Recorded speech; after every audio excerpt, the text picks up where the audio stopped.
The norm is you get to the workplace at the hour, right? Then you need to go and get coffee and put your lunch down and that kind of stuff. Whereas here is you need to be logged in for 9, so you get to the building at 8:50, right? So that you have time to do those things. Yeah, I like the sound of the Portuguese working culture. I think I probably do quite well in that environment.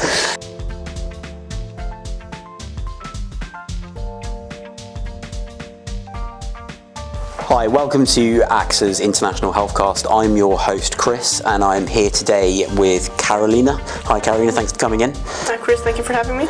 So we're going to talk today about working in a corporate environment as a non-native. But before we get to that, I'd kind of like a little bit of an introduction to who you are, where you come from, where you grew up, where you went to school, and why and when you moved to the UK. So if you could just start from the beginning.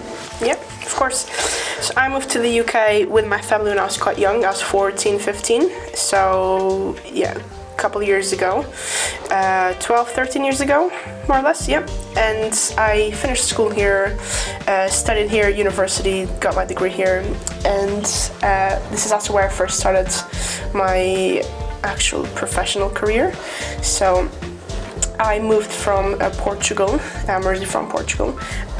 Other than having an internship there throughout my degree, I've never actually worked in Portugal as an adult, only in the UK.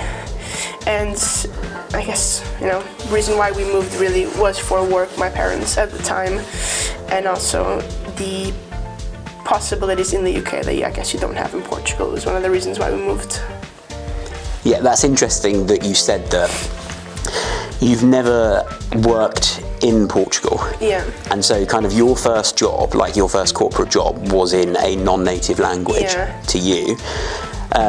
How was that?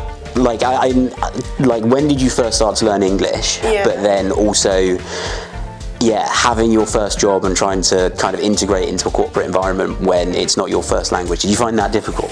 Well, I began learning English when I was about 12 in school in Portugal. Then I moved there when I was 14, 15. So when I came, I already had a good level of English. Yeah. And I think finishing school here, especially doing my degree here, that really set me off. Like, I don't think it was anything that I was thinking of when I started working that was going to be hold me back. Yeah. I was pretty confident in my level of English. Yeah.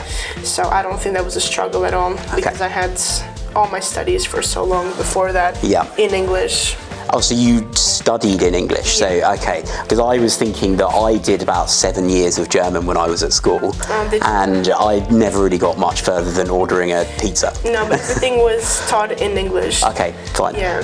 And so by the time you started working in your current job, were you completely confident in your ability to speak the language, but then also do it at a corporate level?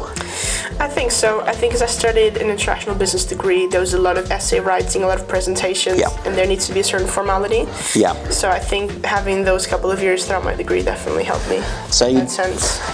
Do you think that kind of in any way that kind of English as a second language or being a non-native in any way benefited your career and kind of benefited you maybe getting a job or kind of integrating into a business? Like, have there been any benefits to that? Speaking English, you mean, as a second language? Well, like speaking English as a second language or speaking two languages, or perhaps kind of even just like being a non-native, right? Yeah. Like, has that helped you in any way? I don't think it's held me back, for sure. Like, it's never been something that's worked against me. In terms of benefiting me, I think I've never worked in an environment where I needed to speak another language. Yeah. So that, in that sense, very kind of literally, it hasn't benefited me. But I do think working in international environment, international company, which I do at the moment, it's meant that it's a conversation starter, right? When I meet people, one of the biggest things, especially, I started in a sales environment, you need to know how to talk to people.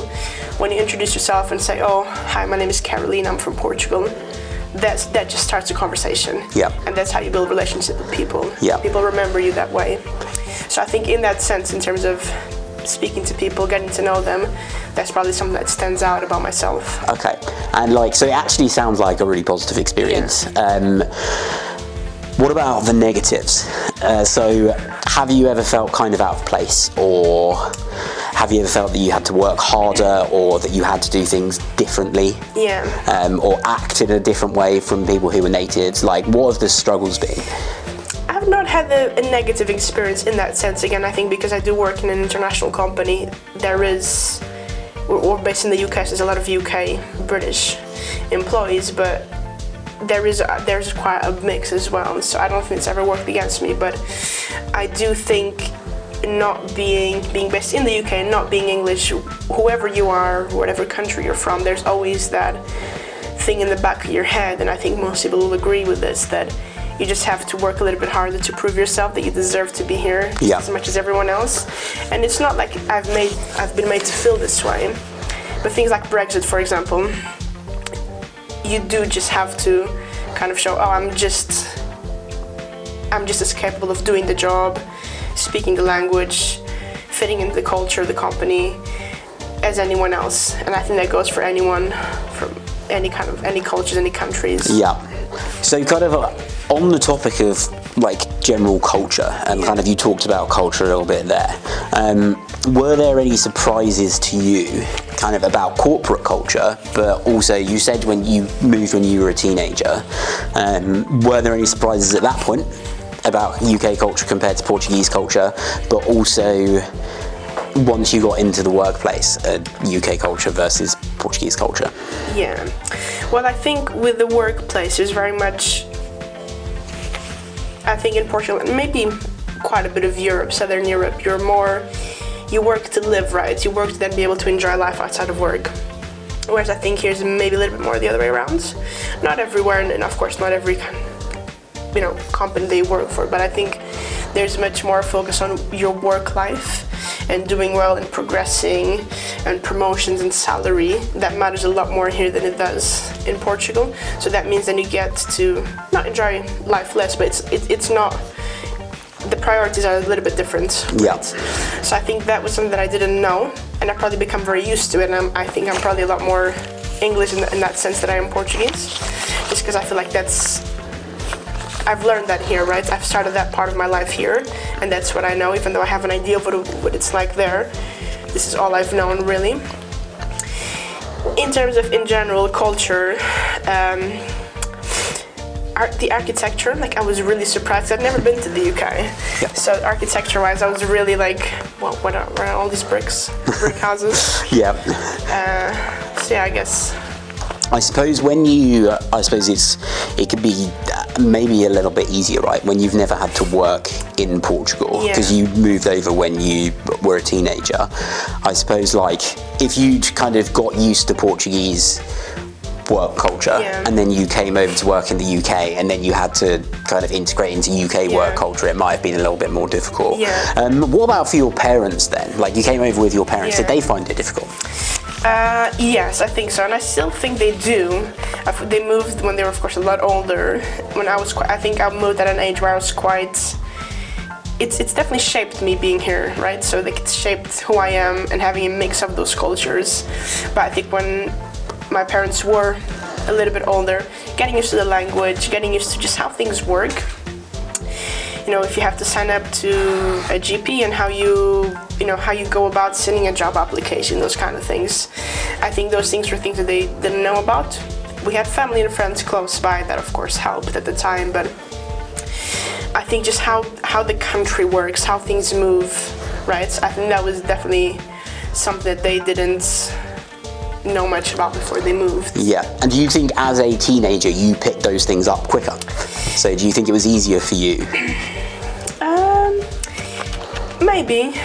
I think also because I was, Portugal is pretty.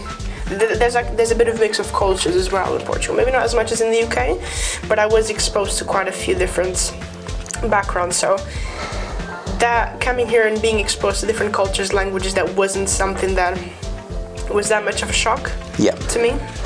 So you said that you, in many ways, you didn't find it too difficult to get used to being here and integrating into the culture. You didn't find that difficult, and you found the workplace culture kind of easy because you hadn't really experienced anything before. But would you say that kind of like having to live away from your home country and your culture has affected your well-being at all? And kind of not just within the context of work, right? But although it obviously that is quite important as an adult, but like has the fact that you are a non-native and you're not living in your home country affected your well-being at all? I think there's definitely. I find when I go back for a holiday, visit family and friends, I come back a little bit torn because I see how great it is. About so many things about it is so great, like the weather, the food, and it's your home, right? You know the people, you know the streets, you know where you are. There's a sense of home that no other place is ever gonna have as much. But at the same time, I have been here so long that this is home as well, right? So it's a bit. It has definitely impacted my well-being because I do think sometimes when I come back I'm a little bit down. I start thinking, oh, what if I'd stayed? What if we hadn't moved? What if I go back? But I do think because I am so used and I moved when I was quite young that I do feel like this is home as well, Yeah. I think it's been long enough that and I adjusted pretty well and pretty quickly that even though that's home, the UK is just as much home at this point. Okay. And have you, kind of within a work context, would you say that you've ever kind of experienced any burnout or isolation, or feelings of isolation? Kind of, I think is probably quite a unique perspective because you've been here long enough. You probably you have friends and you've got family here, so it's not like someone who's kind of emigrated on their own. But do you kind of ever get that? And do you think that if you do get it, and you might not, but do you think that being in your home, being in Portugal, would help with that, or is it, the two kind of unrelated? I do. Not so much the burnout, but I do feel like there's been times of isolation where it's more maybe that I don't think it's when you don't feel heard, right? That's a situation, whatever the situation is, that someone who you work with isn't actually listening to what you're saying. And I guess, when you think about it, maybe I'm not expressing myself the best way, maybe they're not understanding me, maybe they're also from other cultures and countries, speak other languages, and there's maybe a clash there that makes it quite hard to understand each other. But I think in that sense, there's definitely been times where I can very easily point to certain occasions, right, certain events, certain people where that's happened. But I don't know if being in this environment at home in Portugal would make it any easier or any worse. Yeah, no, that's fair enough. I think actually, a lot of the time those things happen just because of poor communication. A lot of conflict happens in the workplace just because of poor communication. And I think for you, obviously, it's really good that by the time you started working, you were fluent in English.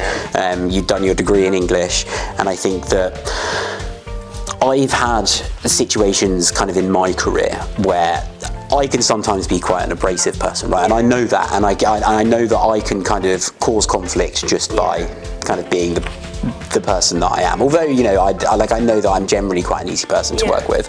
I've worked in some very difficult working environments, but I've never had to work in an environment when I wasn't speaking to people in my first language, right? And so, mix-ups in communication just because of language issues were never going to happen to me. So I always felt confident, at least in my ability to communicate, someone's ability to understand me.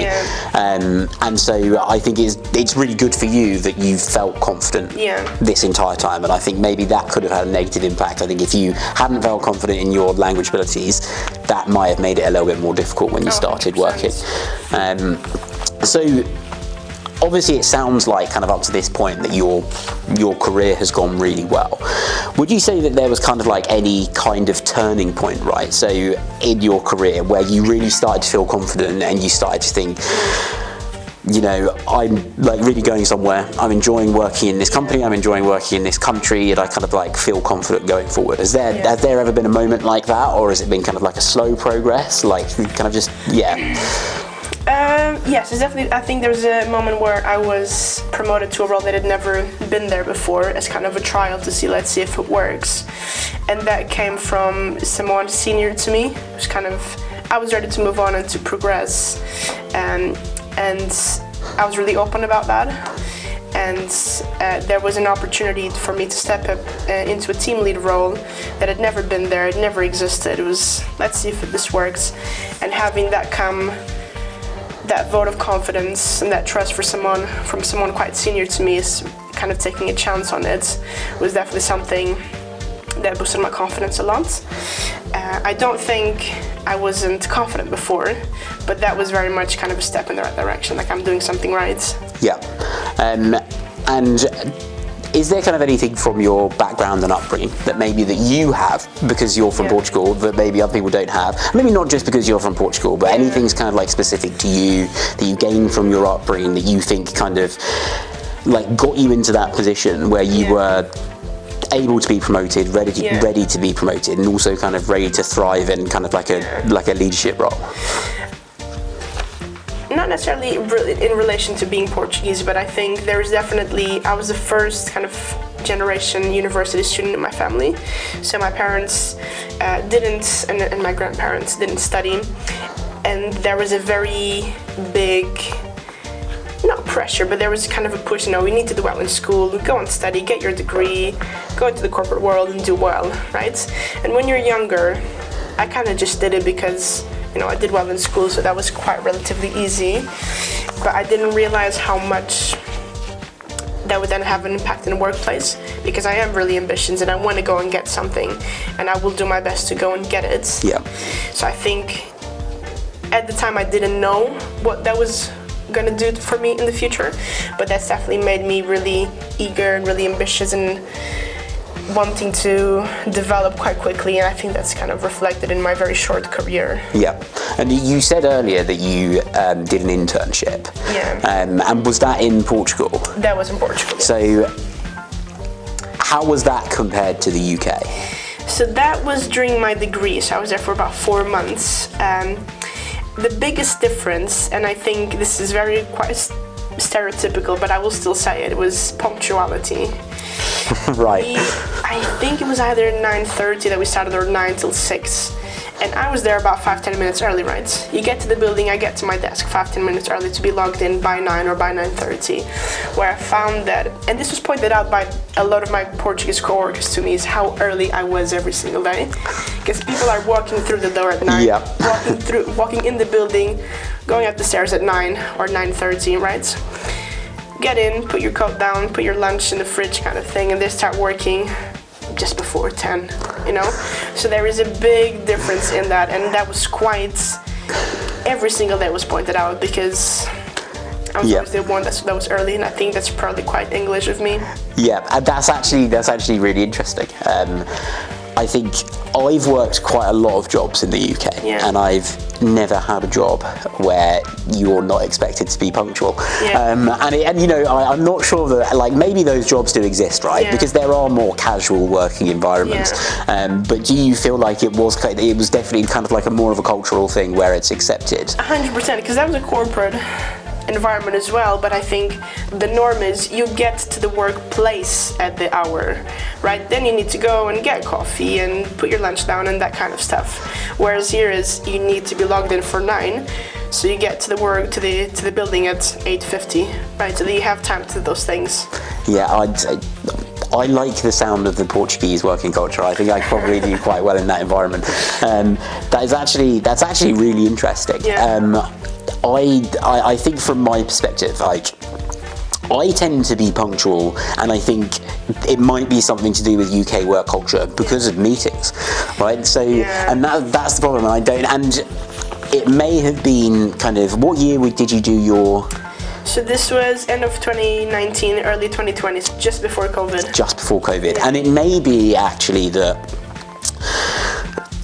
A lot of the time we can't really remember what it was like before COVID, right? And I do think the kind of work culture in the UK has become very meeting heavy, and it's definitely not just where we work, right? I have loads of friends, and you kind of, see it in kind of like the memes on TikTok and things like that, where people talk about the fact that kind of UK work culture is really, really meeting heavy.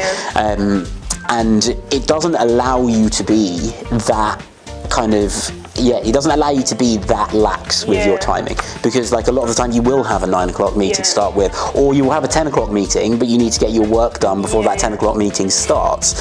So and it may be, you know, if you kind of went back to Portugal now, it's kind of since COVID, where things may have become more remote, that meeting culture might have settled. I don't know, because if it's kind of more of a pervasive cultural norm, hopefully kind of COVID hasn't taken that away from them, because it sounds like a really nice way to work. I think it's a very cultural thing. I mean, COVID might have impacted it in some way, but I don't think the mindset will have changed much. And I suppose kind of you've experienced that, and you've kind of experienced this, and like kind of where you now work in a global business, kind of have those experiences kind of in corporate culture in two countries helped you to understand kind of a multicultural customer base, but also kind of like a multicultural like kind of set of employees, right? So like the employees are multicultural as well, based all over the world, and so are the customers. So has your experience helped you with that? I think the biggest thing is definitely my normal isn't everyone else's normal, and that's probably the biggest difference between being native or being from that place. So that was actually is a really interesting perspective on kind of working in two different countries and kind of how different things can be. Would you say that kind of your experience of doing that and your experience of seeing how different things can be have kind of helped you with working in a multicultural business and working in a global business where your clients are global and, you know, your team is global as well? So I think the biggest difference is my normal not being everyone else's normal, and understanding that people that you work with, colleagues, people that you manage, everyone, and even clients or customers, right? People grow up in different places, speak different languages, cultures are going to be different, so what they're used to is going to be different to you. And even having been in the UK a very long time and being very used to and accustomed to the culture and the people, I think just having that in the back of my mind at all times when I communicate and when I listen, that what I think is normal or what should be the norm isn't going to be someone else's, is probably one of the most beneficial things, I think, when it comes to presenting yourself positively and being able to communicate with people. So it sounds like you've actually got quite a kind of a unique perspective. How has that kind of impacted you from a management perspective as a manager? Obviously, kind of there's like a big impact on kind of you just in the workplace generally, but has it made your life easier as a manager? Has it made your job easier to do? I think, I'm not sure if it's made it easier, but I think having in the back of my mind knowing that there are no other non-natives in the workplace that I'm managing and being one myself, I think, again, I keep coming back to this, but listening, I think, and being able to understand where people are coming from. And I might not agree with something, right? And that's not unusual, right, for you to not agree with something, but be able to understand that, right, or where they're coming from, because something that's major to you is not going to have that much of an impact on someone else and vice versa. So understanding whether someone is English or they're not English, understanding that that person is coming from somewhere, they have a point, you might not agree with it, you might not see it, but being able to step back and be like, okay, they feel that way, they think that for a reason, and that's got as much value as anything else or anyone else's point. So obviously you kind of haven't only come here and started working as a non-native, you've also come into the workplace just as a young person, right? And kind of into a corporate environment as a young person. How has that been? I think probably it can, from my perspective anyway, it probably seemed quite alien, because when I first came into the corporate world, I was actually, I think I was about 28, right? Yeah. So I wasn't particularly young. What was that like? That's good. That's a good question, I think, because when I first started working, I had no work experience. It was my first job, right? Never had a part-time job, weekend job, and because of the industry that I was coming into, I just had this preconceived idea that it was going to be a lot of older people. So when I came into the company, especially in a sales environment, there's a lot of early 20s, mid 20s people, and that made it a lot easier to fit in. Because of course there's older people, right? Your seniors, your managers, your head of departments, but a lot of people on the same level as me were fresh out of university, or master's degree, people that were quite young in their first corporate jobs or their first jobs as well. So that was definitely something that helped me settle in quite quickly. Do you think it would have been more difficult then if you'd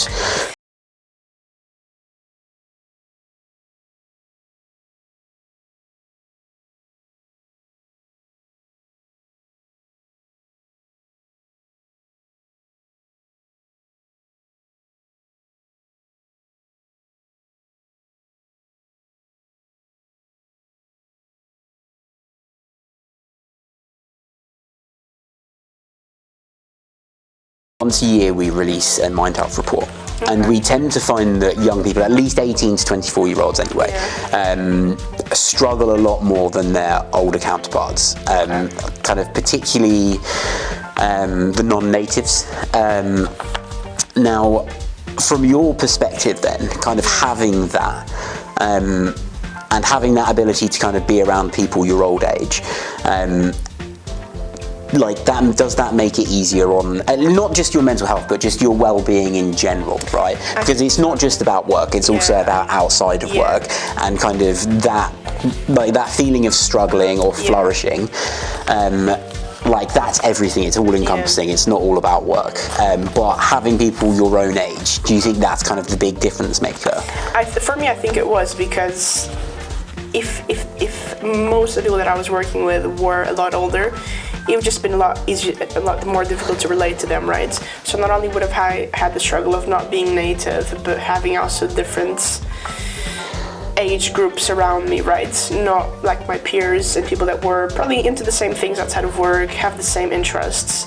So I do think having it kind of is a little bit of a bubble that you feel a little bit safe in, having those people around you. That's a really interesting perspective. We're going to run out of time, I'm afraid, so kind of to close it out, I think I want to ask you kind of just maybe for a little bit of advice for people who are thinking of moving to work in the UK, or people who already have and could be having trouble adjusting to the workplace. Kind of what kind of pieces of advice would you give? I think the biggest thing is probably, and this is not just with the UK, but anywhere where you go and work abroad, just being open-minded. Like I said, everyone grows up in different backgrounds, different places, different languages, and that shapes you so much. When you move abroad, however long you're there, it isn't going to feel like home right away. Nothing is going to feel natural or normal for a long time until it does. So being open-minded to actually maybe this is a better way of working, or this is a lot more fun, or these people are a lot more fun, so being open-minded to the culture, to the people, and to everything that goes with being in a workplace, how people work as well. And that probably will also mean that you will take something away really positive of how to do things better, right? And I guess being open-minded. Do you think that doing the same outside of work, so kind of like being open-minded and socializing, for example, do you think that doing that and kind of laying the groundwork outside of work helps 100%. In work? Yeah. Again, I think I started in a sales role, which is quite a sociable environment, and building relationships with people, you have to have those conversations outside of work, right? You have them in the office, but it's when you go for a meal or for a drink outside of work that you get to know people a little bit more. And that networking and those communication skills and who you meet from different teams, different parts of the business, that will be so valuable to you at some points in building sort of your brand and your reputation out of those experiences and those conversations with people. So I think the social aspect of it is just as important, at least to me. Thanks, Carolina. What is the one most valuable thing, before we go, that you've gained from building a career as a non-native? It could be a skill, it could be a trait. What do you think? I think it's probably been quite a few, not just one. I think being adaptable. Like if I was to go and move somewhere else in Europe, or we'll stick to Europe because there's quite a bit of diversity with different European countries. Like I would say that I'm quite adaptable, even though I might find something weird or strange, I'm not used to it. I probably will find ways of being quite quickly fitting in with the people and the culture. So I think being adaptable and being just open to the different cultures and experiences and languages, because I think that you gain so much from it as well. Like it's not just that you're fitting in, but you're gaining something from someone else who speaks another language, grew up very differently to you. So yeah, I think being adaptable and being able to be flexible to who you're surrounded by. Thank you, Carolina. This conversation has been amazing, actually. It's been really insightful, and I feel like I've learned a lot. And I'm hoping that our viewers will have learnt a lot too. Thank you for listening to AXA's first International Healthcast, and hopefully I will see you next time.